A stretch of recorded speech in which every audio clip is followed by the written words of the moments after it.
ওম নমো ভগবতে বাসুদেবায়। বছরের এই শুরুতে একবার হলেও অবশ্যই শ্রবণ করুন শ্রীমদ্ ভগবদ্ গীতার সংক্ষিপ্ত অনুবাদ। ভগবান শ্রীকৃষ্ণ অর্জুনকে বলেছেন যে এই যোগ ভগবদ্ গীতা প্রথমে তিনি সূর্যদেবকে বলেন। সূর্যদেব তা বলেন মনুকে, মনু ইক্ষ্বাকুকে, এবং এভাবে গুরু পরম্পরাক্রমে গুরুদেব থেকে শিষ্যতে এই জ্ঞান ধারাবাহিকভাবে প্রবাহিত হয়ে আসছিল। কিন্তু এক সময় এই পরম্পরা ছিন্ন হয়ে যাওয়ার ফলে আমরা এই জ্ঞান হারিয়ে ফেলি। তাই ভগবান কুরুক্ষেত্রের রণাঙ্গনে নিজে এসে আবার এই জ্ঞান অর্জুনের মাধ্যমে দান করেছেন। ভগবদ্গীতাতে মোট 18টি অধ্যায় রয়েছে এবং শ্লোকের সংখ্যা 700। ভগবদ্গীতা আসলে কি? ভগবদ্গীতার উদ্দেশ্য হচ্ছে অজ্ঞানতার অন্ধকারে আচ্ছন্ন এই জড়জগতের বন্ধন থেকে মানুষকে উদ্ধার করা। প্রতিটি মানুষই নানাভাবে দুঃখ কষ্ট পাচ্ছে। যেমন কুরুক্ষেত্রের যুদ্ধের সময় অর্জুনও এক মহা সমস্যার সম্মুখীন হয়েছিলেন। অর্জুন ভগবানের কাছে আত্মসমর্পণ করলেন এবং তার ফলে তখন ভগবান তাকে গীতার তত্ত্বজ্ঞান দান করে মোহমুক্ত করলেন। এই জড়জগতে কেবল অর্জুনই নন, আমরা প্রত্যেকেই সর্বদাই উদ্বেগ উৎকণ্ঠায় জর্জরিত। এই জড়জগতের অনিত্য পরিবেশে আমাদের যে অস্তিত্ব তা অস্তিত্বহীনের মতো। এই জড় অস্তিত্বের অনিত্যতা আমাদের ভীতি প্রদর্শন করে, কিন্তু তাতে ভীত হওয়ার কোনো কারণ নেই। আমাদের অস্তিত্ব হচ্ছে নিত্য। এই অনিত্য অস্তিত্বের ফলে মানুষ প্রতিনিয়ত দুঃখ কষ্ট ভোগ করছে, কিন্তু সে এতই মোহাচ্ছন্ন যে তার দুঃখ কষ্ট সম্পর্কে সে মোটেই অবগত নয়। হাজার হাজার মানুষের মধ্যে কেবল 2-1 জন তাদের ক্লেশ জর্জরিত অনিত্য অবস্থাকে উপলব্ধি করতে পেরে অনুসন্ধান করতে শুরু করে। আমি কে? আমি কোথা থেকে এলাম? কেন আমি এই জটিল অবস্থায় পতিত হয়েছি?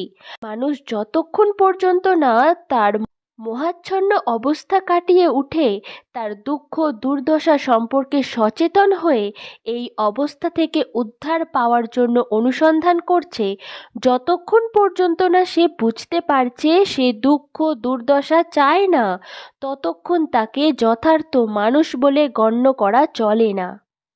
মানুষের মনুষ্যত্বের সূচনা তখনই হয় যখন তার মনে এই সমস্ত প্রশ্নের উদয় হতে শুরু করে। ব্রহ্মসূত্রে এই অনুসন্ধানকে বলা হয় ব্রহ্ম জিজ্ঞাসা। মানব জীবনে এই ব্রহ্ম জিজ্ঞাসা ব্যতীত আর সমস্ত কর্মকেই ব্যর্থ বা অর্থহীন বলে গণ্য করা হয়। তাই যারা ইতিমধ্যেই প্রশ্ন করতে শুরু করেছেন, আমি কে? আমি কোথা থেকে এলাম? আমি কেন কষ্ট পাচ্ছি? মৃত্যুর পরে আমি কোথায় যাব? তারাই ভগবদ্গীতার প্রকৃত শিক্ষার্থী হওয়ার যোগ্যতা অর্জন করেছেন।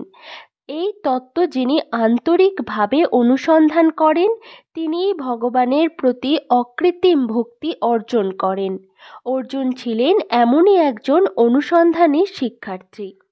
তাহলে আসুন দেরি না করে শুরু করা যাক গীতার প্রত্যেকটি অধ্যায়ের সংক্ষিপ্ত অনুবাদ, যা আজকের এই দিনে শ্রবণ করা অত্যন্ত মঙ্গলময়। গীতার প্রথম অধ্যায়, বিষাদ যোগ। কুরুক্ষেত্রের রণাঙ্গনে সেনা পর্যবেক্ষণ। রণাঙ্গনে প্রতীক্ষমান সেনাবাহিনীর মুখোমুখি হয়ে মহাযোদ্ধা অর্জুন উভয় পক্ষের সৈন্যসজ্জার মধ্যে সমবেত তার অতি নিকট অন্তরঙ্গ আত্মীয় পরিজন আচার্যবর্গ ও বন্ধু বান্ধবদের সকলকে যুদ্ধে প্রস্তুত হতে এবং জীবন বিসর্জনে উন্মুখ হয়ে থাকতে দেখেন। শোকে ও দুঃখে কাতর হয়ে অর্জুন শক্তিহীন হলেন। তার মন মোহাচ্ছন্ন হল এবং তিনি যুদ্ধ করার সংকল্প পরিত্যাগ করেন। গীতার দ্বিতীয় অধ্যায়, সাংখ্যযোগ। গীতার বিষয়বস্তুর সারমর্ম পরিবেশিত। পরমেশ্বর ভগবান শ্রীকৃষ্ণের কাছে তার শিষ্য রূপে অর্জুন আত্মসমর্পণ করেন এবং অনিত্য জড়দেহ ও শাশ্বত চিন্ময় আত্মার মূলগত পার্থক্য নির্ণয়ের মাধ্যমে অর্জুনকে শ্রীকৃষ্ণ উপদেশ প্রদান করতে শুরু করেন। দেহান্তর প্রক্রিয়া পরমেশ্বরের উদ্দেশ্যে নিঃস্বার্থ সেবার প্রকৃতি এবং আত্মজ্ঞান লব্ধ মানুষের বৈশিষ্ট্যাদি সম্পর্কে শ্রীকৃষ্ণ ব্যাখ্যা উপস্থাপন করেন। গীতার তৃতীয় অধ্যায় কর্মযোগ। কৃষ্ণ ভাবনাময় কর্তব্য কর্ম সম্পাদন। এই জড়জগতে প্রত্যেককেই কোনো ধরনের কাজে নিযুক্ত হতে হয়, কিন্তু কর্ম সকল মানুষকে এমন জগতের বন্ধনে আবদ্ধ করতেও পারে, আবার তা থেকে মুক্ত করে দিতেও পারে। স্বার্থচিন্তা ব্যতি রেখে পরমেশ্বরের সন্তুষ্টি বিধানের উদ্দেশ্যে কাজের মাধ্যমে মানুষ তার কাজের প্রতিক্রিয়া জনিত কর্মফলের বিধি নিয়ম থেকে মুক্তি পেতে পারে এবং আত্মতত্ত্ব ও পরম তত্ত্বের দিব্য জ্ঞান অর্জন করতে সক্ষম হয়। গীতার চতুর্থ অধ্যায় জ্ঞানযোগ। অপ্রাকৃত পারমার্থিক জ্ঞানের স্বরূপ উদ্ঘাটন। আত্মার চিন্ময় তত্ত্ব, ভগবত তত্ত্ব এবং ভগবান ও আত্মার সম্পর্ক।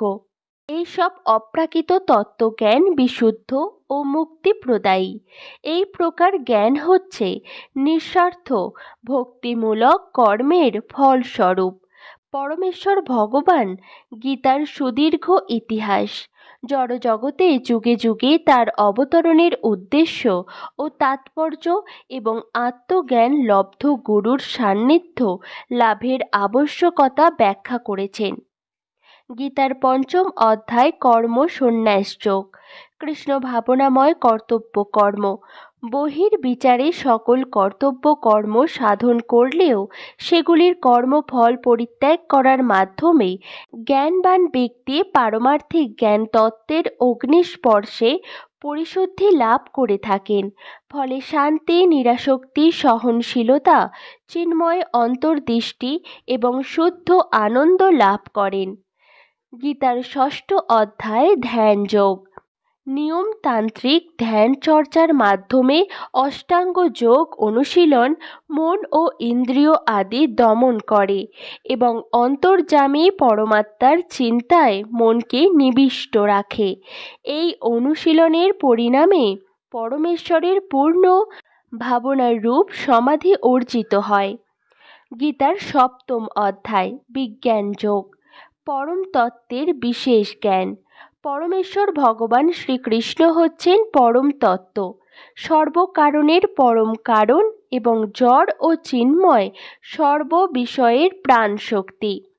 উন্নত জীবাত্মাগণ ভক্তি ভরে তার কাছে আত্মসমর্পণ করে থাকেন। পক্ষান্তরে অধার্মিক জীবাত্মার অন্যান্য বিষয়ের ভজনায় তাদের মন বিক্ষিপ্ত করে থাকে। গীতার অষ্টম অধ্যায় অক্ষর ব্রহ্মযোগ। পরম তত্ত্ব লাভ। আজীবন পরমেশ্বর ভগবান শ্রীকৃষ্ণের চিন্তার মাধ্যমে এবং বিশেষ করে মৃত্যুকালে তাকে স্মরণ করে মানুষ জড়জগতের ঊর্ধ্বে ভগবানের পরম ধাম লাভ করতে পারে। গীতার নবম অধ্যায় রাজগুহযোগ। গুরুতম জ্ঞান। শ্রীকৃষ্ণ হচ্ছেন পরমেশ্বর ভগবান এবং পরমার্থ বিষয়। অপ্রাকৃত ভগবৎ সেবার মাধ্যমে জীবাত্মা মাত্রই তার সাথে নিত্য সম্বন্ধযুক্ত। মানুষের শুদ্ধ ভক্তি পুনরুজ্জীবিত করার ফলে শ্রীকৃষ্ণের পরম ধামে প্রত্যাবর্তন করা সম্ভব। গীতার দশম অধ্যায় বিভূতিযোগ। পরব্রহ্মের ঐশ্বর্য। জড়জগতের বা চিন্ময় জগতের শৌর্য, শ্রী, আড়ম্বর, উৎকর্ষ সমস্ত ইন্দ্রিয়গ্রাহ্য বিষয় শ্রীকৃষ্ণের দিব্য শক্তি ও পরম ঐশ্বর্যাবলীর আংশিক প্রকাশ মাত্র অভিব্যক্ত হয়ে আছে। সর্বকারণের পরম কারণ, সর্ববিষয়ের আশ্রয় ও সারাতিসার রূপে শ্রীকৃষ্ণ সর্বজীবেরই পরমারাধ্য বিষয়। গীতার একাদশ অধ্যায় বিশ্বরূপ দর্শন যোগ। পরমেশ্বর শ্রীকৃষ্ণ অর্জুনকে দিব্য দৃষ্টি দান করেন এবং সর্বসাধারণের দৃষ্টি আকর্ষক তার অনন্ত বিশ্বরূপ প্রকাশ করেন। এভাবেই তিনি তার দিব্য তত্ত্ব অবিসংবাদিতভাবে সুপ্রতিষ্ঠিত করেন। শ্রীকৃষ্ণ প্রতিপন্ন করেছেন যে তার শ্রেয় অপরূপ সৌন্দর্যময় মানবরূপী আকৃতি ভগবানের আদি রূপ।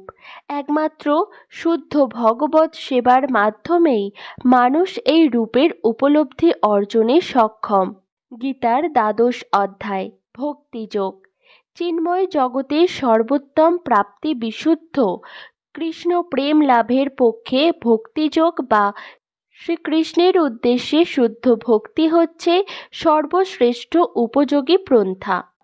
যারা এই পরম পন্থার বিকাশ সাধনে নিয়োজিত থাকেন তারা দিব্য গুণাবলীর অধিকারী হন। গীতার ত্রয়োদশ অধ্যায় প্রকৃতি পুরুষ বিবেক যোগ। দেহ আত্মা এবং উভয়েরও ঊর্ধ্বে পরমাত্মার পার্থক্য যিনি উপলব্ধি করতে পারেন তিনি এই জড় জগৎ থেকে মুক্তি লাভে সক্ষম হন। গীতার চতুর্দশ অধ্যায় গুণত্রয় বিভাগ যোগ। জড়া প্রকৃতির ত্রিগুণ বৈশিষ্ট্য। সমস্ত দেহধারী জীবাত্মা মাত্রই সত্ত্ব রজ ও তম। জড়া প্রকৃতি এই ত্রিগুণের নিয়ন্ত্রণাধীন। পরমেশ্বর শ্রীকৃষ্ণ এই ত্রিগুণাবলীর স্বরূপ। আমাদের উপর সেগুলির ক্রিয়াকলাপ মানুষ কিভাবে সেগুলিকে অতিক্রম করে এবং যে মানুষ অপ্রাকৃত স্তরে অধিষ্ঠিত তার লক্ষণাবলী ব্যাখ্যা করেছেন। গীতার পঞ্চদশ অধ্যায় পুরুষোত্তম যোগ। পরম পুরুষের যোগ তত্ত্ব। বৈদিক জ্ঞানের চরম উদ্দেশ্য হচ্ছে জড় জাগতিক বন্ধন থেকে মানুষের মুক্তি লাভ এবং পরম পুরুষোত্তম ভগবান রূপে শ্রীকৃষ্ণকে উপলব্ধি করা। যে মানুষ শ্রীকৃষ্ণের পরম স্বরূপ উপলব্ধি করে সে তার কাছে আত্মসমর্পণ করে এবং তার ভক্তিমূলক সেবায় আত্মনিয়োগ করে। গীতার ষোড়শ অধ্যায় দৈবাসুর সম্পদ বিভাগ যোগ। দৈব ও আসরিক প্রকৃতিগুলির পরিচয়। যারা আসরিক গুণগুলি অর্জন করে এবং শাস্ত্রবিধি অনুসরণ না করে যথেচ্ছভাবে জীবনযাপন করে থাকে তারা হীন জন্ম ও ক্রমশ জাগতিক বন্ধন দশা লাভ করে। কিন্তু যারা দিব্য গুণাবলীর অধিকারী এবং শাস্ত্রীয় অনুশাসন আদি মেনে বিধিবদ্ধ জীবনযাপন করেন তারা ক্রমান্বয়ে পারমার্থিক সিদ্ধি লাভ করেন। গীতার সপ্তদশ অধ্যায় শ্রদ্ধাত্রয় বিভাগ যোগ। জড়া প্রকৃতির ত্রিগুণাবলী থেকে উদ্ভূত এবং সেগুলির বৈশিষ্ট্য অনুযায়ী শ্রদ্ধা তিন ধরনের হয়ে থাকে। যাদের শ্রদ্ধা রাজসিক ও তামসিক তারা নিতান্তই অনিত্য জড় জাগতিক ফল উৎপন্ন করে।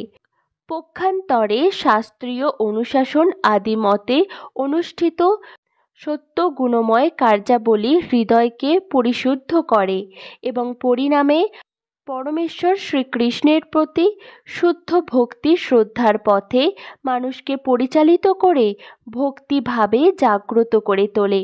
গীতার অষ্টদশ অধ্যায় মোক্ষযোগ। ত্যাগ সাধনার সার্থক উপলব্ধি। শ্রীকৃষ্ণ ব্যাখ্যা করেছেন ত্যাগের অর্থ এবং মানুষের ভাবনা ও কার্যকলাপের উপর প্রকৃতির গুণাবলীর প্রতিক্রিয়াগুলি কেমন হয়। তিনি ব্যাখ্যা করেছেন ব্রহ্ম উপলব্ধি। ভগবদ্গীতার মাহাত্ম্য ও গীতার চরম উপসংহার। ধর্মের সর্বোচ্চ পন্থা হচ্ছে পরমেশ্বর শ্রীকৃষ্ণের উদ্দেশ্যে নিঃশর্ত আত্মসমর্পণ, যার ফলে সর্বপাপ হতে মুক্তি লাভ হয়, সম্যক জ্ঞান উপলব্ধি অর্জিত হয় এবং শ্রীকৃষ্ণের শাশ্বত চিন্ময় পরম ধামে প্রত্যাবর্তন করা যায়। এই হল ভগবদ্গীতার 18টি অধ্যায়ের সংক্ষিপ্ত বিবরণ। ভগবদ্গীতাকে ভক্তির মাধ্যমে গ্রহণ করতে হয়। শ্রীকৃষ্ণকে কখনোই আমাদের সমকক্ষ বলে মনে করা উচিত নয়। শ্রীকৃষ্ণকে একজন সাধারণ ব্যক্তি বলে মনে করাও উচিত নয়, এমনকি তাকে একজন মহাপুরুষ বলেও মনে করা উচিত নয়। ভগবদ্গীতার মর্মার্থ উপলব্ধি করতে হলে শ্রীকৃষ্ণকে পরম পুরুষোত্তম ভগবান বলে স্বীকার করে নিতেই হবে। সুতরাং ভগবদ্গীতার বিবৃতি অনুসারে কিংবা অর্জুনের অভিব্যক্তি অনুসরণে যিনি ভগবদ্গীতা বুঝতে চেষ্টা করছেন, তাকে শ্রীকৃষ্ণ যে পরম পুরুষোত্তম ভগবান তা অন্তত তত্ত্বগতভাবে মেনে নিতেই হবে এবং সেই রকম বিনম্র মনোভাব নিয়ে ভগবদ্গীতা উপলব্ধি করা সম্ভব। শ্রদ্ধাবনত চিত্তে ভগবদ্গীতা না পড়লে বা না শুনলে তা বুঝতে পারা খুবই কঠিন, কারণ এই শাস্ত্রটি চিরকালই বিপুল রহস্যাবৃত। ভগবান শ্রীকৃষ্ণ মানব জীবনের প্রকৃত উদ্দেশ্য সম্বন্ধে মানুষকে সচেতন করে দেবার জন্যই এই পৃথিবীতে অবতরণ করেন। তা সত্ত্বেও হাজার হাজার তত্ত্বানুসন্ধানী মানুষের মধ্যে কোনো ভাগ্যবান ব্যক্তি কেবল ভগবত তত্ত্ব পূর্ণরূপে উপলব্ধি করে নিজের প্রকৃত স্বরূপ সম্বন্ধে অবগত হন, এবং এমন মানুষের জন্যই ভগবান ভগবদ্গীতা শুনিয়েছেন। ভগবান করুণাময়, বিশেষ করে মানুষের প্রতি তার করুণা অপার। তাই তিনি তার বন্ধু অর্জুনকে শিক্ষার্থী রূপে গ্রহণ করে ভগবদ্গীতার মাধ্যমে মানুষকে ভগবত তত্ত্ব দান করে গেছেন। এই জগতে দেহত্যাগ করা এবং অন্য একটি দেহ লাভ করা প্রকৃতির নিয়মের দ্বারা সুচারুভাবে পরিচালিত হয়। পরবর্তী জীবনে কে কীরকম দেহ প্রাপ্ত হবে তা নির্ধারিত হবার পরেই মানুষ মৃত্যুবরণ করে। জীব নিজে নয়, তার থেকে উচ্চ স্তরে যে সমস্ত নির্ভরযোগ্য অধিকারীরা রয়েছেন, যারা ভগবানের আদেশ অনুসারে এই জড়জগতের পরিচালনা করেন, তারাই জীবের কর্ম অনুসারে তাদের ভবিষ্যৎ নির্ধারণ করেন। আমাদের কর্ম অনুসারে আমরা ঊর্ধ্বলোকে উত্তীর্ণ হই অথবা নিম্নলোকে পতিত হই। এভাবেই প্রতিটি জীবন তার পরবর্তী জীবনের প্রস্তুতির কর্মক্ষেত্র। এই জীবনে যদি আমরা জড়জগতের বন্ধন থেকে মুক্ত হয়ে ভগবত ধামে উত্তীর্ণ হবার যোগ্যতা অর্জন করতে পারি, তবে এই দেহত্যাগ করবার পর আমরা অবশ্যই ভগবানের মতো সচ্চিত আনন্দময় দেহ প্রাপ্ত হয়ে ভগবত ধামে ফিরে যেতে পারব। তাই ভগবদ্গীতা পড়ে বা শুনে কতটা বুঝলাম না সেই দিকে মনোযোগ দেবার প্রয়োজন নেই। নিজের কর্ম সবসময় ভালো করো এবং নিজের কর্ম শ্রীকৃষ্ণকে সমর্পণ করো। কোনো ফল লাভের আশা না করেই নিজের কর্ম করে যাও। আজকের এই ভিডিও এই পর্যন্তই। সকলে ভালো থাকুন, সুস্থ থাকুন। হরে কৃষ্ণ, রাধা রাধা। ওম নমো ভগবতে বাসুদেবায়।